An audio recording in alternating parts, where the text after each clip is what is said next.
ચૈતરભાઈ વસાવા બનશે ગુજરાતના મુખ્યમંત્રી?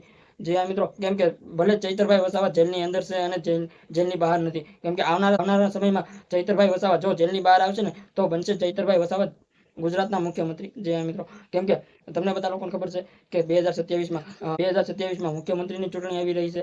ઘણા લોકો એવું કહી રહ્યા છે કે આવનારા સમયમાં એમ કહ્યું કે 2027માં આવશે આમ આદમી પાર્ટીની સરકાર અને ચૈતરભાઈ વસાવા બનશે ગુજરાતના મુખ્યમંત્રી. જી હા મિત્રો, ઘણા લોકો સવાલો કરી રહ્યા છે, ઘણા લોકો એવું પણ કહી રહ્યા છે. જી હા મિત્રો, તમને બધા લોકોને ખબર છે કે છેલ્લા 28 વર્ષથી ભાજપનું રાજ ચાલી રહ્યું છે અને ભાજપની સરકાર છે. જી હા મિત્રો, કેમ કે આજે લગી ના તો કોંગ્રેસની સરકાર આવી છે, ના તો આમ આદમી પાર્ટીની સરકાર આવી છે.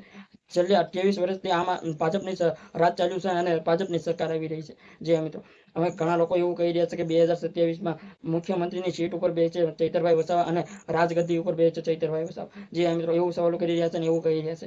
તો ઘણા લોકો એવું કહી રહ્યા છે કે ચૈતરભાઈ વસાવા જો ભાજપમાં જોડાઈ જાય ને તો ચૈતરભાઈ વસાવા મુખ્યમંત્રી બની શકે. જી હા મિત્રો, ઘણા લોકો એવું કહી રહ્યા છે અને એવા સવાલો પણ ઉઠાવી રહ્યા છે. જો ચૈતરભાઈ વસાવા તો હાલ અત્યારે જેલમાં બનશે. જી હા મિત્રો, એમ કહેવાય કે જેલની અંદર બનશે. જે કે 2023નો કેસ છે તેમની ઉપર લાગ્યો હતો અને 7 વર્ષની જેલ પડવામાં આવી છે. સાથે 8 થી 9 લોકો હતા.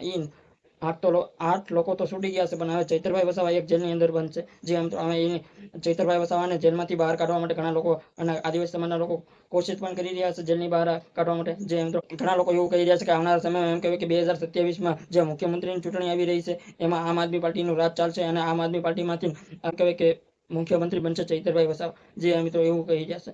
હાલ સોશિયલ મીડિયાની અંદર ઘણા લોકો સવાલો કરી રહ્યા છે અને ઘણા લોકો એવું પણ કહી રહ્યા છે ચૈતરભાઈ વસાવાની ફેન ફોલોઈંગ સારી છે. જે મિત્રો, ઘણા લોકો એમને સપોર્ટ પણ કરે છે. આદિવાસી સમાજ, ખાસ કરીને તો આદિવાસી સમાજના લોકો અને ગુજરાતની જનતા પણ સપોર્ટ કરી રહી છે.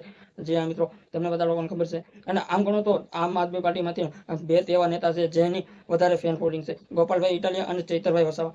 ત્રીજા પણ હતા, એ પણ બીજી પાર્ટીમાં જોઈન થઈ ગયા છે. જે મિત્રો એ છે રાજુભાઈ કરપડા. જે મિત્રો જાણ લગીને આમ આદમી પાર્ટીમાં હતા અને રાજુભાઈ કરપડા ભાજપની સામે જે સવાલો કરતા, ખેડૂતો માટે લડતા હતા. જે મિત્રો, એમ રાજુભાઈ કરપડાની પણ સારી એવી ફેલ ફોલ્ડિંગ હતી અને ગુજરાતની જનતા એમને સપોર્ટ કરતી હતી. કેમ કે પૂરેપૂરી ગુજરાતની જનતા રાજુભાઈ કરપડાને સપોર્ટ કરતા હતા. જે એ બાદ રાજુભાઈ કરપડા જેલમાંથી છૂટ્યા અને જેલની બહાર આવ્યા ને ત્યારબાદ બીજી પાર્ટીમાં આવી ગયા છે ને એમ કહેવાય કે ભાજપમાં જોડાઈ ગયા છે. ત્યારબાદ સારાવાળા નેતા એમ કહેવાય કે આમ આદમી પાર્ટીમાં બે જ નેતા રહ્યા, એમ કહેવાય કે ચૈતરભાઈ વસાવા અને ગોપાલભાઈ ઇટાલિયા અને ચૈતરભાઈ વસાવાની ફેન ફોલોઈંગ આવી છે. જે મિત્રો, એમની વધુ છે ફેન ફોલોઈંગ અને એમને ઘણા લોકો ચાહે પણ છે અને સપોર્ટ પણ કરે છે. જે મિત્રો, શું લાગી રહ્યું છે મિત્રો, શું આવનારા સમયમાં એમ કહેવાય કે 2027માં શું ચૈતરભાઈ વસાવા મુખ્યમંત્રી બનશે? શું રાજગદ્દી ઉપર બેસે મુખ્યમંત્રીની સીટ ઉપર બેસે ચૈતરભાઈ વસાવા? જે મિત્રો, શું લાગી રહ્યું છે તમને કમેન્ટમાં જણાવો અને અમારી ચેનલમાં નવા હોય તો લાઈક અને સબસ્ક્રાઈબ અને શેર જરૂર કરી દો. જય હિન્દ, જય ભારત.